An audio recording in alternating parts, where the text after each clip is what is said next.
Hey, as many of you already know, I've been working on book number 3, and today I'm going to read just a little bit out of one of the chapters for you all. But before we get to that, make sure y'all like, share, and subscribe to my channel.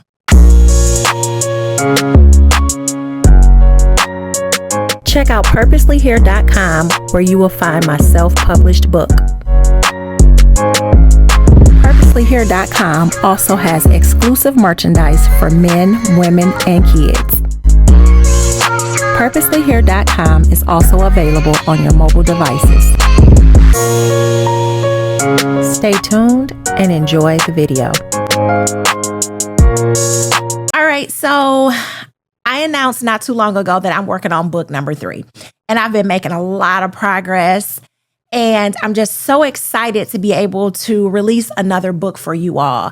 I feel that the things that we go through in life, they're not always just for us. They are for others as well. So when we experience these things, we go through these things and we're able to pull these lessons from it. I think it's very important that we share these lessons with others, because our goal is always to want somebody to not have to experience the things that we've experienced. And if nobody else, our children. So I have taken so many of my experiences. I put it in book number 1, Daughter, Woman, Mother. I even put how I've handled things and, going through scripture and devotions and stuff in book number 2. So I created a devotional from that. And now I'm on book number 3, where I talk about accountability, something that many of us do not like to have, and that is accountability. So what I'm going to do for you all is I'm going to take just a little bit from chapter 3, which is titled Ignoring Warnings and Facing Consequences.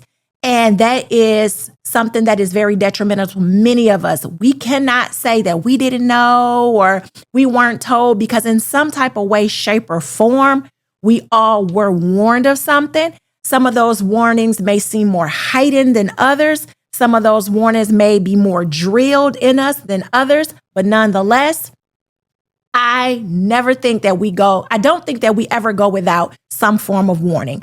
So I want to be able to share just a little bit of chapter 3 with you all. And it goes like this. As I reflect on my early life, I can now see how many wrong choices I made without stopping to consider the consequences, both immediate and long term. At the time, I moved through life with an immature mindset, responding emotionally rather than thoughtfully, thinking like a child in moments that required wisdom and restraint. I made decisions quickly, often without prayer, without counsel, and without real understanding of what those choices could produce. I told myself I had time to fix things later, that poor choices were simply part of growing, and that whatever damage was done could somehow be undone with ease. On to another section of that chapter. The Most High was not silent during those years. Warnings came through people, through circumstances, and through inner sense of discomfort that I chose to ignore. Rather than pausing to examine that feeling, I dismissed it as fear, nerves, or overthinking. I did not understand then that ignoring spiritual warnings dulls discernment over time. That chapter and that piece, even right now, is very, very powerful to me, because I understand now that so much could have been avoided. And I'm not even necessarily talking about in my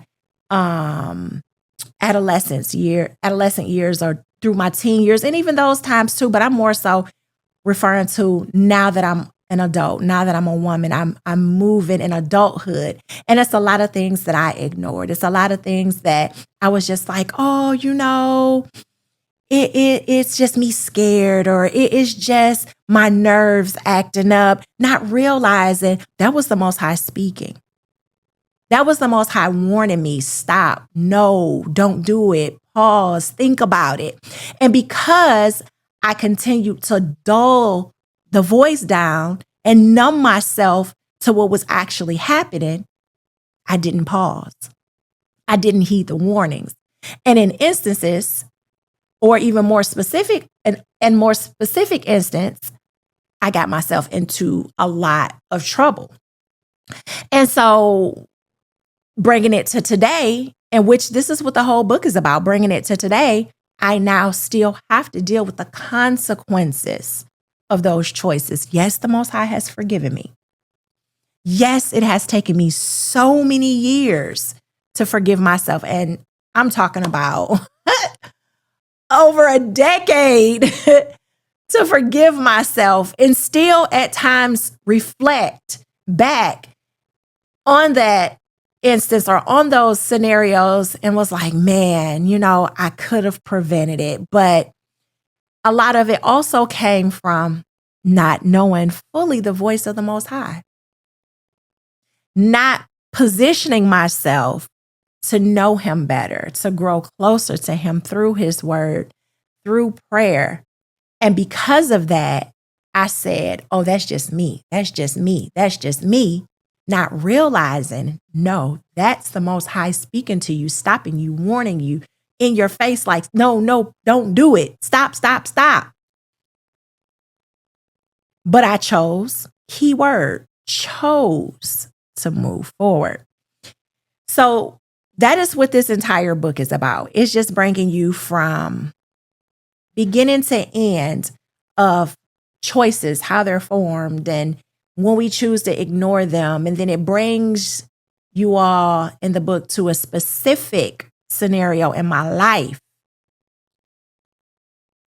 that when I didn't heed the voice of the Most High, the things that unraveled, the things that happened, and now we're to today, 2026, and how although I'm not that person anymore, you can be totally changed. You can be totally different.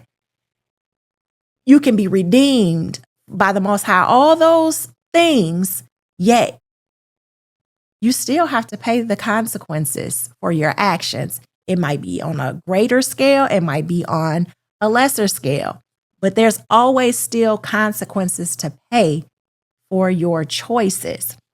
And so again, in this book, that is my goal, is to be transparent with you all, again, without overindulging in my personal life.